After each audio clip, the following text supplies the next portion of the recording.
Hey everyone, welcome back to another episode of Health Ignited, where Nick and I get together once a week to talk about hormones and relationships and our emotions and all the various things in our lives that will impact our health.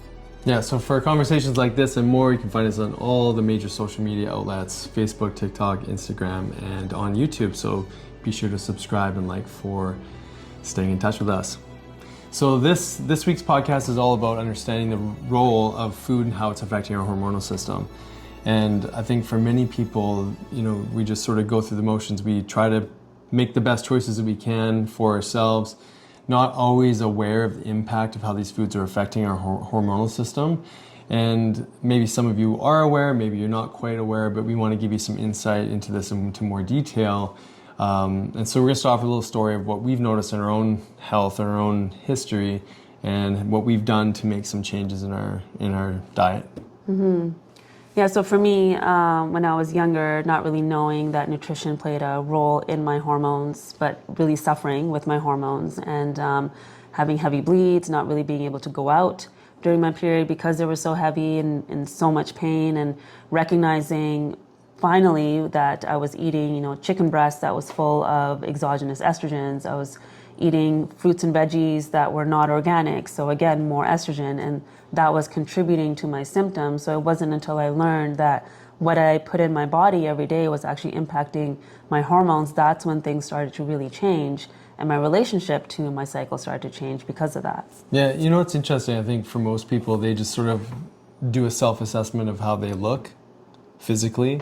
And you're hitting the gym really hard too, right? Mm-hmm. And you're exercising, and so you're getting a certain degree of results with doing what you were doing. Mm-hmm. But you weren't necessarily paying attention to your menstrual cycle, your mood, your energy, and all those other things. You were just sort of gauging how you were doing based on how much muscle you could put on. As an example, right? Yeah, because the goal then was to, like you said, put on muscle and look a certain way, go to the gym. So I was following the high protein diet as much as I could. And it wasn't until I finally realized that this isn't working, because internally I'm not feeling well, like you said, moods and my hormones themselves. So I really had to change that in order to change my health. Yeah, and so this is such an interesting chasm to sort of traverse, because we are so physically oriented to how we're perceiving our body, right? Are we carrying a little extra weight? Are we able to push more weight? Maybe, if we're sort of gauging ourselves with regards to gym, or maybe it's running, or it's an endurance thing that we're looking for. And all the other things that show up in life, from digestive issues to headaches to, maybe chronic pain to skin issues, what have you, that becomes a subset of symptoms that aren't always realized that they're correlated. And that's why I think the conversation like this is so important. I mean, I was kind of the same way. I think many of us in our generation were on the high protein diet, the whey powders, constantly crushing them through the day, making sure you ate right after you worked out, all the typical recommendations for healthy eating and having a physically fit body. And that was sort of where the two came together. But all the subsidiary, symptoms that were there weren't understood as maybe problems to those food choices that we're making, right? Mm-hmm.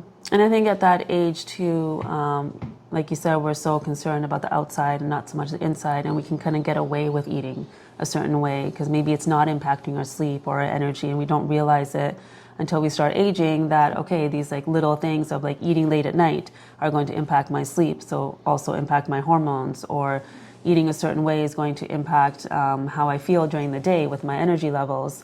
So I think at that age in our 20s, like it's just not top priority. Yeah. And we can get away with, after studying all day, going to, a fast food, Subway or whatever it is, and just getting something in and not really looking at the quality. Yeah, and so really what's happening back in those years is the hormonal expression and utilization of those hormones is relatively strong. Mm-hmm. So, hopefully people appreciate the fact that, there's things you can get away with when you're younger, we all know this, that you can't do now, right? And that a lot of that, majority of that's actually happening through the hormonal system. There's just more availability of that hormone, there's more communication of that hormone. So despite the choices, we can get away with stuff. But are we willing to listen to those symptoms that are speaking to us maybe softly at first and then they get louder? So let's fast forward into now. We are, much more aware of the impact of the food choices we have on our physiology. But what does that look like now compared to then? Like, what do you notice more now? Is it faster? Is it more subtle? Like, what are you paying attention to with the foods? Yeah, so when I was eating a certain way, so for example, for a long time we were vegetarian. I feel like my hormones were doing really, really well. And then we started going a little bit more keto, started introducing other things. We started bringing dairy back in just a little bit. I started to notice instantly, like it wasn't this, like it's gonna wait 3 to 6 months to show me that it's impacting my hormones, but it was instant that my hormones didn't feel good. So I feel like now it's like I can't get away with having a little bit of this or that. I have to be really conscious about what I'm doing every single day to support them. So you kind of personalized your hormones. You said my hormones don't feel good. Like, so what does that mean for, people that are tuning in? What does it mean for your hormones not to feel good? Yeah, so I think when we start to pay attention to what symptoms are related to hormones, we can then connect those dots. So for menstruating women, for example, things like heavy periods, pain during your period, mood changes leading up to your period, maybe those last 2 weeks, lower libido during that time, also swelling. So some women kind of swell up everywhere. Some just swell up in their breast area and then becomes painful. So there's these little things, acne around, especially the jawline for some women will show up, and that is definitely connected to excess dairy in the diet. So when these things start to show up, we can then connect the dots between, okay, what did I do this month or the last couple of months that could be contributing to this buildup of these hormones and then therefore impacting how I'm feeling throughout the month. Yeah, that's important. Like you sort of differentiated between, what's happened, what did I do yesterday versus like what I've been doing over the last few months. Yeah. And I think, again, people don't really appreciate that it's this cumulative impact, but it's often, maybe the reason why we're lingering in a cold or a flu, or the reason why we're lingering in chronic pain or headaches is not just about the choices that we made earlier the day or the week before, but it could be sort of a buildup of things that have been going on for the last month or so. Yeah, so that's important. I mean, recently, we do a lot of fasting, obviously, and whenever we start to break the fast again after 5 days of water, I'm much more tuned into what my hormonal swings are. I'm also much more tuned into my full sensation. Like, for example, yesterday we had a decent sized lunch and then had a little bit of snacking in the afternoon, but when it came time to dinner, I wasn't hungry. My hunger signals were still, suppressed because my stomach had shrunk over that period of time, but it was also really, listening to that. On a regular basis when the stomach is of normal size, because we're not fasting, our ability to process that food and get all the energy that we need out of it is happening in a more regular rhythm. But with that food reintroduction, there's a whole hormonal communication system that's different. And so the signals for fasting become more finely tuned. You become way more aware of the impact of the foods that you're choosing to bring in. And so just with this whole process of fasting and food reintroduction, it can be really a big aha moment when you start to recognize the impact of the food choices. So that's something more recent. Obviously, we can get into a lot more stories of understanding the connection, but hopefully people really appreciate the fact that your energy, your digestive function, your pain threshold, your inflammation, your sleep, your moods, you mentioned libido, all of these things are going to be impacted through our food choices. So why are they impacted through food choices? Yeah. So let's talk about some of the main contributing foods that we feel are impacting. But do you want to answer that little piece there? You. Okay. So why is a big question, right? So why could be a food sensitivity. It could be that your immune system's literally having a reaction to that particular food, which is driving inflammation, right? Or it could be an allergy. You could be allergic to the food, which is also an acute, inflammatory response. So your body just may not be doing well with it at all. It could be impacting your blood glucose levels, which is super common. Again, not everyone's paying attention to that either. It could have a toxicity component, maybe pesticides and things like that, and that's another, stress on the body. It could be the timing of when you're eating. Many of us are stuck in our late night eating patterns when our hormones are trying to go into more of a rest and repair state as opposed to a digestive state. So we could be spiking insulin in inopportune times in the day, which could be messing with our system. So the why list is super long. I feel like that's a whole nother podcast episode. Right, so those are the triggers, but I think just for people to understand like how food is actually impacting the hormones, like how are hormones and food connected. So like big part of it is the microbiome. So the foods that we eat will influence our microbiome, and then the microbiome is in charge with the liver to either release the excess hormones, or we circulate the hormones, or to regulate. So they're communicating with our hormones, and if that communication system is off, then the foods that we eat will influence that communication. So I think just like bridging that gap of most of us know now that we need to eat well. And I think most people also know that, okay, if I don't eat well, my energy, my sleep, and all of this is going to be impacted. But then there's a missing link between how is it actually, how is the inflammation actually impacting my hormones? Yeah. So, I mean, that's an incredible amount of detail that we could get into. Right. But I think understanding the relationship between the microbes are helping to break down the food that we're consuming. And so if we're eating a lot of dairy, for example, we're going to need a lot of microbes that help to support dairy manufacturing in the body, right? Yeah. So we talked a lot about how these foods impacted us in our own history and some of the symptoms that seem to show up for us. And we weren't always aware that the foods we were eating were contributing to these symptoms. But, what do you think is, or some of the mechanism, or what have you found as some of the mechanism or understanding how these foods are impacting our hormonal system? Well, there's probably certain foods that impact everyone differently because they mostly create inflammation. So one of the foods that I find impacts hormones deeply for a lot of women that I've been working with, and even for myself, is dairy. Reason being that regardless if you're having organic grass-fed versus just commercial dairy, there's still estrogen and progesterone in the milk. So that's going to influence how much hormone you have in your body. And there was a study that was done on children, men and women, and they took urine samples before and after consuming certain amounts of dairy. And what they found for the children and the men was that there was an uprise of estrogen and progesterone, but then downregulation of LH, FSH, and also testosterone. So it was the same for women, but the impact was a little bit different because there's already higher amounts of estrogen and progesterone. So if somebody is sitting in a more estrogen dominant state that way from that dairy, it's going to impact their body's ability to use it and how it's being used, which will then translate into symptoms like heavy bleeds and clots, or acne is the big one when it comes to dairy, or mood changes also will be contributed, or the change in hormones will contribute to it.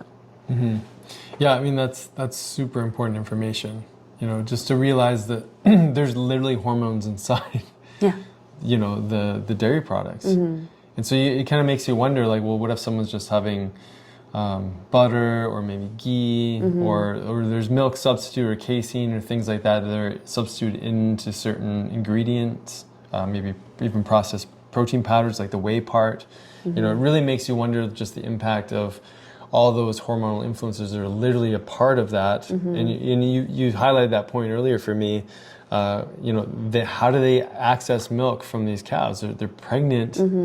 Pregnant, giving birth. So this is their process all the time. So there's the natural occurring hormones that they have in their bodies, but then they're also getting injected with steroids and antibiotics and all these things as well. So that there's this whole pool of hormones now that your body has to deal with that's foreign to it. Yeah. And then, there's going to be a direct impact on the microbiome, right?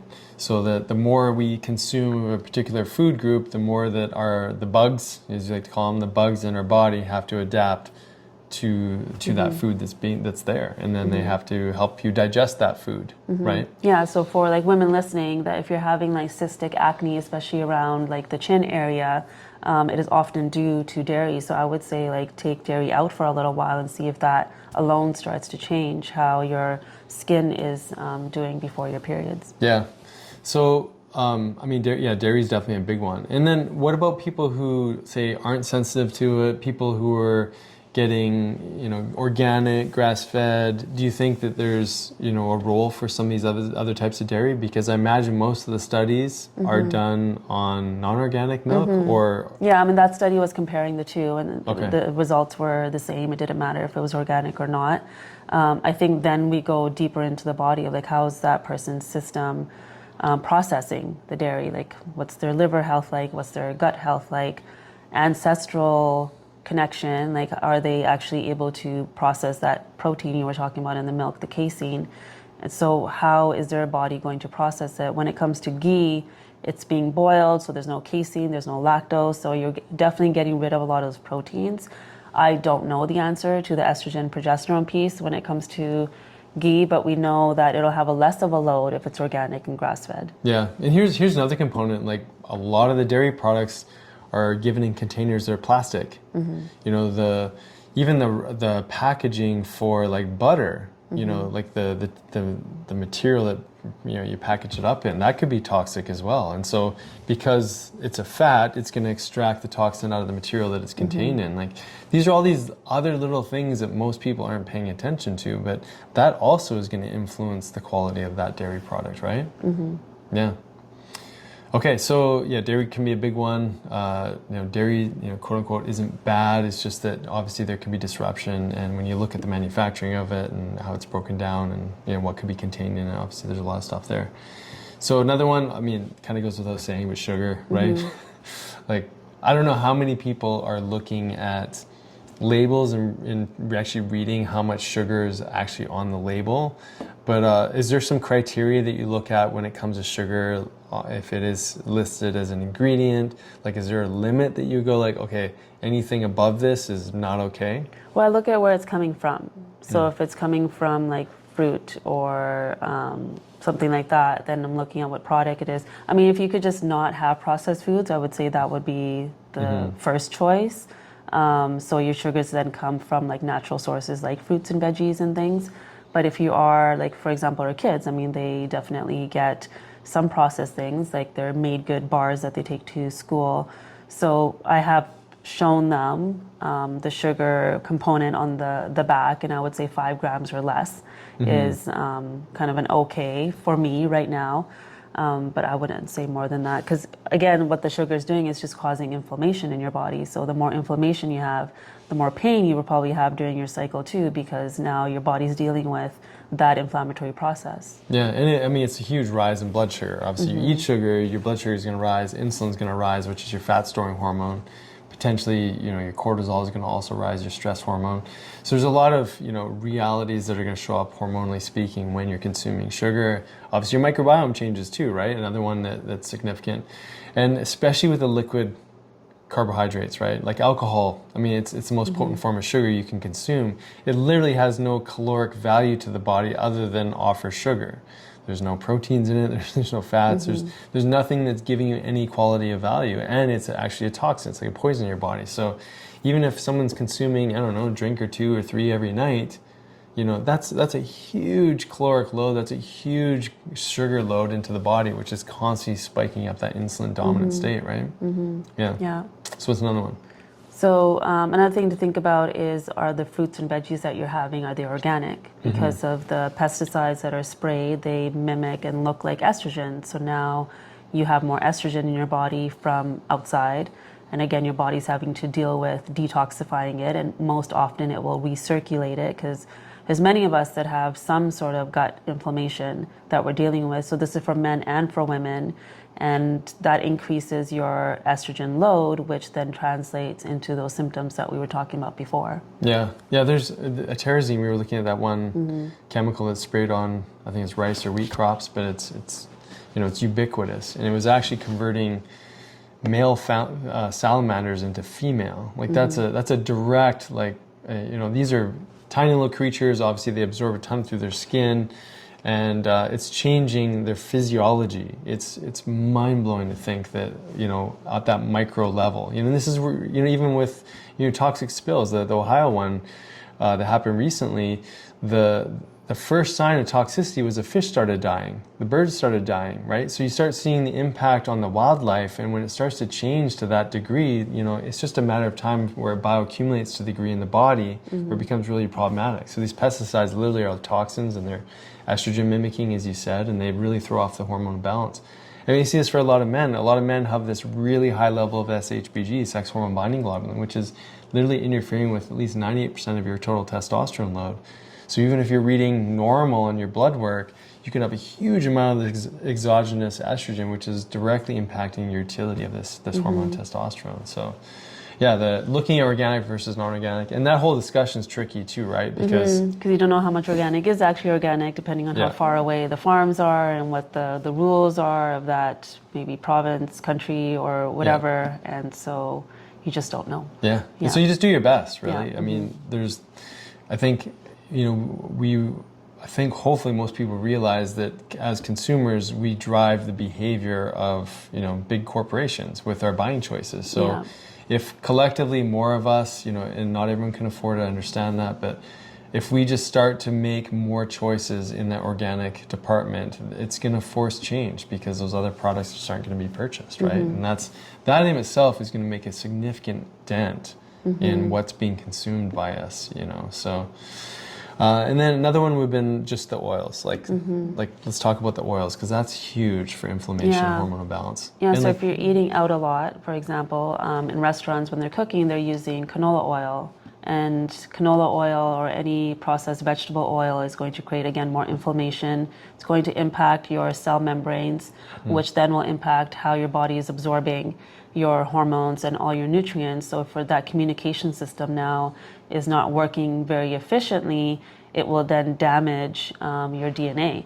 So if we're damaging our cells, our DNA, communication is off, then of course our hormones are getting the nutrition and the communication that it needs to actually function well. Yeah, and inflammation, you know, we sort of think of that word inflammation as just something that happens in our body, but it's literally happening on that cell membrane. Yeah. Right? And so to your point, you know, because hormones have to communicate through the cell membrane into the mitochondria inside the cell, if you've got the wrong kinds of fats, it's oxidation, it's inflammation at that membrane, which is interfering with that communication. Yeah. And so that's so disruptive. And Kate Shanahan, a medical doctor, she wrote a number of papers and books on understanding the role of fats. And, you know, I think some of the estimation is that some of these toxic fats literally live in your body for over 200 days. Like, that's crazy. So if you're eating out, or you're eating oxidized fats, fast foods, a lot of these things, it's in your body for potentially a year. Like, it's insane. Yeah, and when Nick was talking about like the fat soluble component of like milk and other things, and what that means is that it'll absorb things from its environment and store it. So if we're eating these unhealthy oils and then combine that with the toxicity of like the pesticides and everything else, they're all making little packages in your body, and then they're staying there stagnant in your cells, causing more damage, which will then influence your energy levels, how you're sleeping. Just, you know, you might be working out a lot and all of a sudden you're not getting the results that you want, and it's because the damage that these oils are doing in your body. Yeah. So last one that I can think of, you know, the whole topic around animal protein, you know, and you and I have been vegetarian for a number of years. There's all sorts of reasons why we shifted to more of a vegetarian lifestyle. And then, as we've talked about before, there's reasons why we've come back to animal protein. But it's one of those things where I think people just, protein is protein. And it's just so not true. It's the same kind of thing that we've been talking about here. So you might be on a paleo diet or keto or whatever, you might be doing, you know, quote unquote dirty keto, putting a ton of protein in your body, and that's signaling hormonal change with insulin and whatnot. But it's just like the dairy conversation. If the dairy is low quality, you're going to get the same, you know, hormonal influence from the meat as well as the milk. And so that quality of that protein is really important. Yeah, we're really trying hard with our kids too. Like, we take them to the local butcher and then we get them to ask questions of like, where's where is this being sourced and what are they being fed, so that they know what kind of questions to ask. And the unfortunate thing is, especially in North America, we have to be so diligent with all of this, where many other countries have strategies and rules around their foods, so they don't have to be so particular. But here, I think we just have to make more of an effort, because again, it's going to translate into inflammation in our body. Yeah. So there's lots to talk about here. There's so many different types of foods that can be impacting your hormonal system. Hopefully you guys have got a bit of an idea of understanding the relationship between, the food choices, the impact on our microbes, to how it affects us at a cellular level and how it communicates into our cells, and what that means for our symptoms, for our energy, for hair growth, for brain function, for our relationships, our mood, our libido, our skin. All of these things are impacted constantly by the food choices that we make. And so, what's a how-to? Like, where do people start? Because there's a whole lot of places that people start. But what are a couple things you think are super important for people to start to implement? So maybe first start tracking. Like, what am I eating every day and how am I feeling? So maybe making a list of like your quality of your sleep, the quality of your energy. If you're a menstruating woman, really looking at your cycle, like what symptoms are showing up, especially after ovulation. So once you get to know yourself a little bit better, then you can maybe pluck one thing out. Maybe take out the dairy that month and see how you feel. Maybe look at the dirty dozen online to see, okay, these are the fruits and veggies that hold on to more of those pesticides. So maybe looking at the clean list and focusing on that. So ewdg.org, right? Yeah, so you can get lists from there, and then also looking at anything that's going to disrupt your hormones in regards to that excess estrogen. We talked about the meat, the dairy, and the pesticides. You can just follow an anti-inflammatory diet and see how that feels, and then go back to your tracking sheet to see, okay, maybe my energy improved, maybe my sleep was better, bowel movements. Maybe bowel movements were better, maybe my period wasn't as heavy. So once you start to see that, then you can start to know, okay, what are the lifestyle changes I can make every day that will then impact my hormones. Yeah, and then how would you know what your hormones even look like? You'd have to. Yeah, you have to test. You have to test. Yeah, you always want to test and track. Those are the two ways that you can really figure out what's going on in your system. So there's lots of different ways to test. We can get up. We've gotten on that on different podcasts too. But basically, you can do a dry urine hormone test. You can do a blood test. Those would be probably the most reliable. And then you can also test your food sensitivities. You can check your blood sugar after you eat. You can check your DNA test to find out what are your predispositions for your ability to break down certain types of foods. So knowing what to do with this information is really important. Obviously, testing plays a big role, and having some experience with making these changes in your food. Yeah, and remembering like food's medicine, but it can also be the opposite if we're not eating the quality food that our body needs. So recognizing that relationship with food is so important. This is something that we're doing every single day, and sometimes we can spend like thousands of dollars on supplements and all the various things, the biohacks, all of it. But if we don't go down to the foundation, like what am I doing every single day that's going to improve or disconnect me from my health, then those other things don't really matter. That's a super important point. Yeah. All right. There you go.